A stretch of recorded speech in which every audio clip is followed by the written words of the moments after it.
Ideias em Tese está de volta e o programa dessa semana destaca a pesquisa realizada por Rosana Vieira de Souza no programa de pós-graduação em comunicação da Unicinos. A tese investigou como os usuários de dispositivos móveis que fazem parte do ecossistema de produtos da Apple percebem limitações nos usos destas tecnologias e resistem a elas. Bom, professor, esse bloco então a gente quer começar falando sobre a metodologia utilizada para realizar a pesquisa. Qual foi? Então, a pesquisa foi basicamente exploratória, né? Então, uma pesquisa qualitativa de natureza exploratória, porque eu queria entender como esses usuários participavam do consumo dessas tecnologias, mas a percepção deles, fundamentalmente. Então, eu não podia trabalhar com pesquisa quantitativa, nesse caso não era o adequado. Então, eu entrevistei usuários de dispositivos móveis da Apple. Uma primeira dificuldade no processo era justamente identificar quais seriam esses usuários, então qual o perfil desses usuários.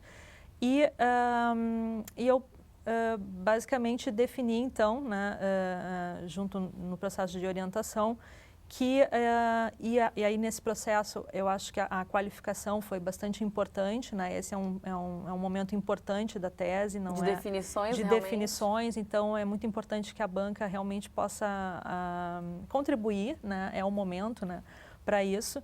E acho que foi bastante importante nesse processo, inclusive, dessa definição. Quando eu fui para a qualificação, eu tinha definido os 3 grupos de usuários, com base em características, né, desses grupos. E eu acabei incluindo um novo grupo. Então, basicamente, eu estudei 4 grupos de usuários, então com perfis diferentes. O primeiro grupo era o de fanboys da Apple, então aquele usuário que é fã da marca e que tem um determinado perfil, né? Eu tive um segundo grupo que era o usuário padrão de dispositivos móveis, então ele não tem um envolvimento maior com a marca, mas ele utiliza os dispositivos de uma forma mais padrão, vamos dizer assim. O usuário que eu chamei de jailbreakers, que são aqueles usuários que buscam quebrar o sistema operacional para poder fazer coisas que a Apple não permitiria, né, do tipo instalar determinados aplicativos não permitidos. E o quarto grupo, que são os desertores, né, que são ex-usuários da Apple, que deliberadamente decidiram não mais utilizar esses dispositivos. Então, eu entrevistei esses 4 grupos, foram 32 entrevistas em profundidade, e aí eu relatei na tese... 32 em geral, ao todo. Exatamente. Então, uma pesquisa qualitativa, normalmente este pode ser um número interessante, porque o relato ele é bastante denso, né, das entrevistas. Claro. E como é que a senhora chegou, então, nessas pessoas, professora? Então, eu utilizei um método bastante usado em pesquisa qualitativa de indicação dessas pessoas. Então, eu usei o Facebook, eu usei outras redes para poder atingir cada um desses grupos, né? Um dos grupos mais difíceis de encontrar foi o grupo dos ex-usuários, né? Porque tinha esse detalhamento, né? Então, ele não podia ser um ex-usuário porque ele perdeu o dispositivo ou o telefone. Foi porque ele decidiu realmente não utilizar. não Porque ele utilizar decidiu mais. não utilizar. E também o dos jailbreakers, porque aí eu tive que muitas vezes entrar em alguns fóruns onde esses usuários falavam sobre a prática, né, de quebrar o sistema operacional, de usar um material ou um aplicativo que vinha das comunidades hackers, né? Mas eu consegui acessar todos eles. Isso durou mais ou menos quanto tempo? Como é que você se organizou, então, para conseguir todas essas pessoas? Então, foram mais ou menos 2 meses de entrevista. Isso começou em 2013, na realidade. Então, eu fiz um grupo de entrevistas naquela época, lá em 2013, e depois, em 2014, durante 2 meses também, foram feitas as entrevistas entre maio e junho. Material, enfim, necessário para sua análise e também em relação ao material documental, bibliográfico, enfim, como é que foi a busca por esses materiais? Então, eu usei pesquisa documental também, então utilizei muitos documentos que estavam disponíveis em bibliotecas virtuais.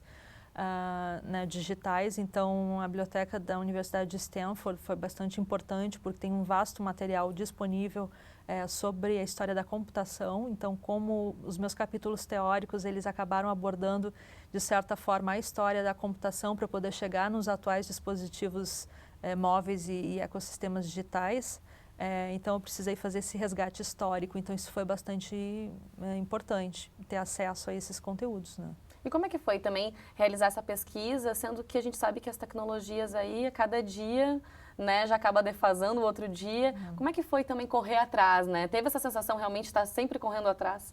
Claro, porque a tese ela não se resolve nos últimos meses, né? Claro que a gente trabalha sempre até o último minuto, mas é um processo que inicia aí alguns anos antes. Então, é claro que um material que eu comecei a escrever muitas vezes em termos de estatística, né, que vai sendo colocado no trabalho, um ano antes, esse material ele já está defasado, né? Então, isso tem que ser atualizado e isso não pode ser o ponto principal da tese que vai trabalhar com tecnologias. Então, existem os conceitos de fundo e esses é que devem ser trabalhados. Então, a questão das estatísticas, de mostrar o panorama, né, e de como está o consumo dessas tecnologias, eu acho que isso tem que ser um detalhe importante do trabalho, mas ele não pode ser o principal. Mas ele tem que ser atualizado, na tua opinião? Ele deve ser atualizado, né, o máximo que seja possível, eu acho.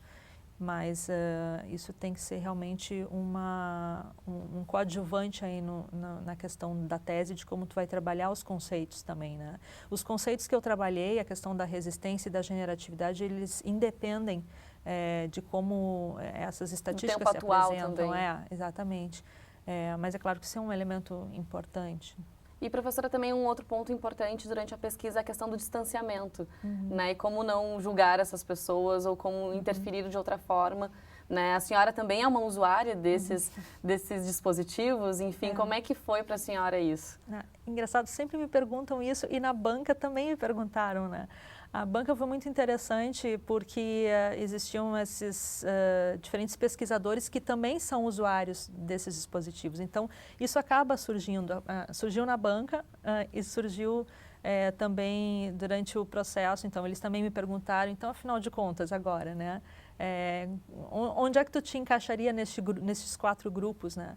Então, eu sou uma usuária desses dispositivos, né, inclusive da marca Apple e também de outras marcas. Então, eu tentei, de certa forma, me distanciar para poder ouvir esses 4 grupos e são grupos com opiniões e percepções totalmente diferentes. Eu acho que era bem possível de fazer esse distanciamento, né?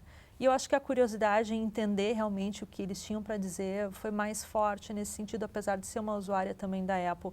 Eu não me considero uma fã da marca como os usuários, os do primeiro grupo fanboys, analisado. exatamente, são, porque eles têm algumas características, eles conhecem realmente a fundo a marca e a trajetória, né, da marca, a história, e tem um grau de envolvimento que eu realmente não tenho. Mas eu sou uma grande admiradora da marca, né? Acho que eles conseguiram fazer coisas bastante importantes aí no mundo da tecnologia e eu acho que a gente não pode desprezar isso de forma alguma. Com certeza. Bom, no próximo bloco, Ideias em Tese traz então os resultados da pesquisa realizada por Rosana Vieira de Souza, nossa entrevistada de hoje. A gente já volta?